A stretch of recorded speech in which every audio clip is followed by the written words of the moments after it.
All right, I am absolutely thrilled to share today's explainer with you because honestly, it completely flips everything we think we know about basic human survival. Today, we're unpacking the deadly mystery of ancient water. For enormous stretches of human history, the one single substance every biology textbook says you absolutely need to live was actually one of the most reliable ways to die. It's wild to think about, but our ancestors faced a monumental, mind-bending public health crisis simply by being thirsty. How humanity survived its most essential, yet incredibly dangerous resource is just one of the strangest and frankly most undertold stories in human history.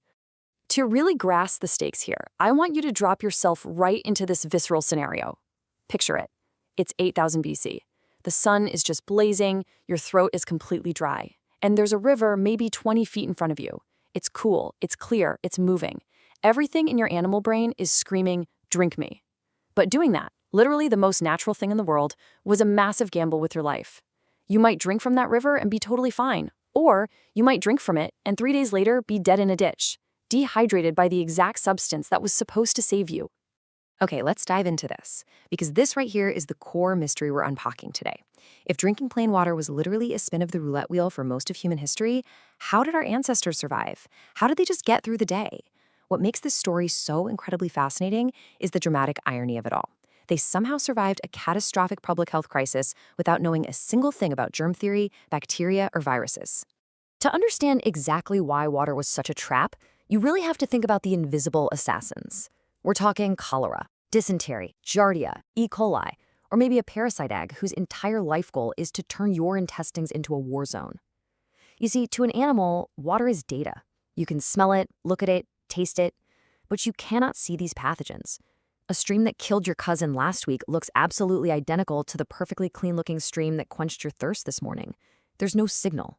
These killers were completely silent, and they were everywhere. And things got drastically worse the moment humans started settling down. And it's all thanks to something called the fecal-oral route. Look, when a single family is wandering the landscape, they can drink from a spring, walk away, and basically never see their own waste again. But the second you build a village, agriculture, the very thing we credit with building civilization, comes with a really nasty side effect. It concentrated hundreds, even thousands of people around the exact same water sources. It effectively built a machine for spreading disease, turning shared water into a cycling, deadly vector. So how on earth did humanity solve this? Well, they cheated. And the very first great cheat was fermentation. This is genuinely one of the most beautiful evolutionary hacks in human history. When you add wild yeast to sugars from green, fruit, or honey, you create an environment that is so acidic and mildly alcoholic that nasty pathogens simply cannot survive. Yeast basically moves in, throws a party, and locks the door behind it. The result is a drink that travels better, stores longer, and crucially, doesn't kill you. And when I say this trick is old, I really need you to see how old. Back in 2018, a team led by Stanford archaeologist Li Liu made a wild discovery at Rekefet Cave in Israel. They found stone mortars used by the Natufian people. Now, these were hunter-gatherers, not farmers. But inside these mortars was residue of wheat and barley beer from roughly 13,000 years ago. This completely flips the standard historical script. It raises a massive, controversial possibility. What if we didn't invent farming to make bread?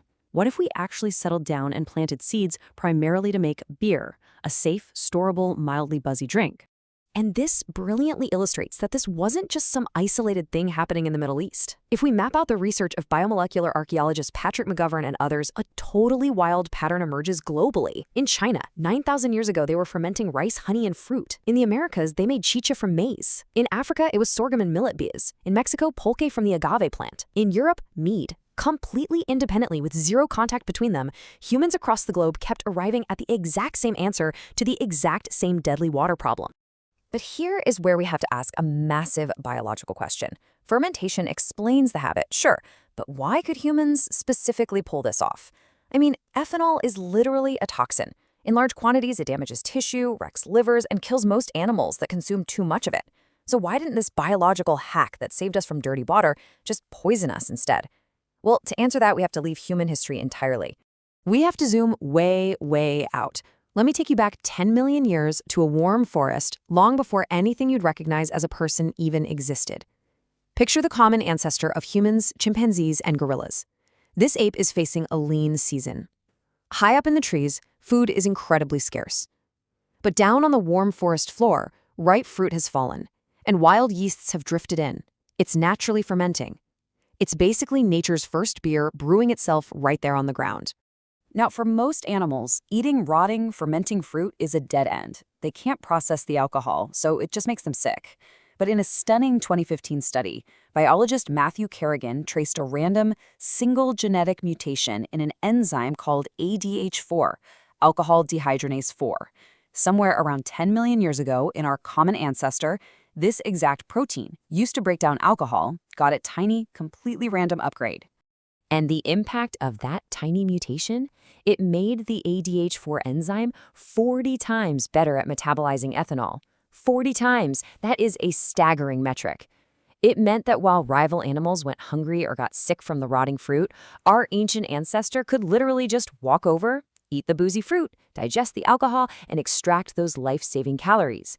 That wasn't just a fun party trick, it was the literal difference between surviving a dry season and starving to death. So, the crucial point is what biologist Robert Dudley calls the drunken monkey hypothesis. Our deep, ancient ability to drink the beer that eventually saved us from cholera, we didn't invent that resilience. We inherited it from a hungry primate that was essentially snacking on nature's wine coolers 10 million years before we were even a species.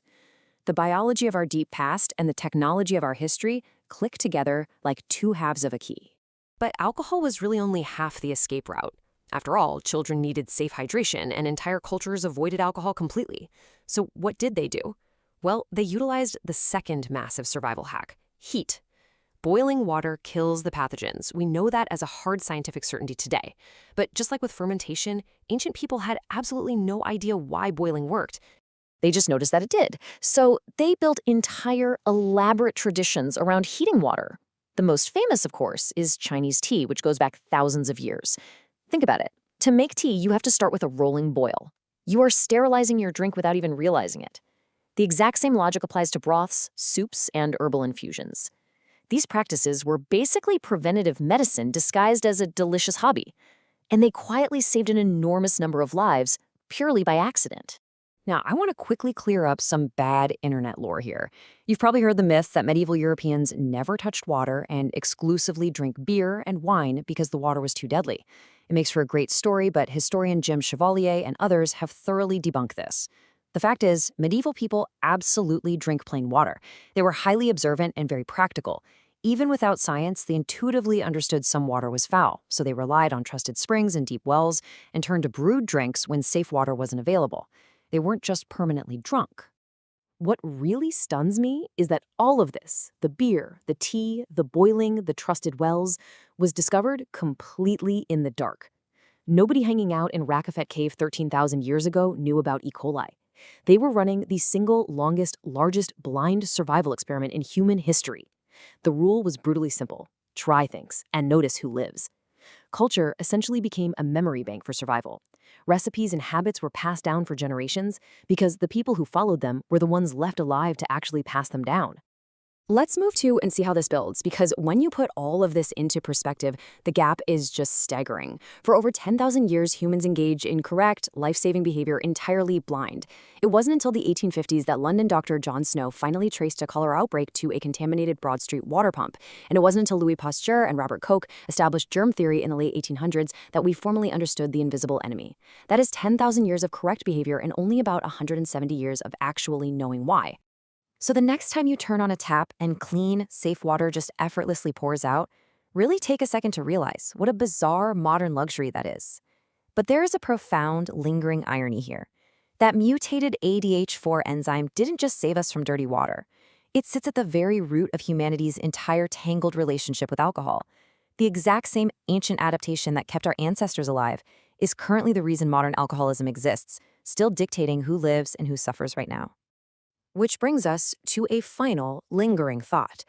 If a single, random, accidental change in one enzyme inside a forgotten ape 10 million years ago could ripple all the way down through history to shape your kitchen tap and your local bar, what else is hiding in your genome?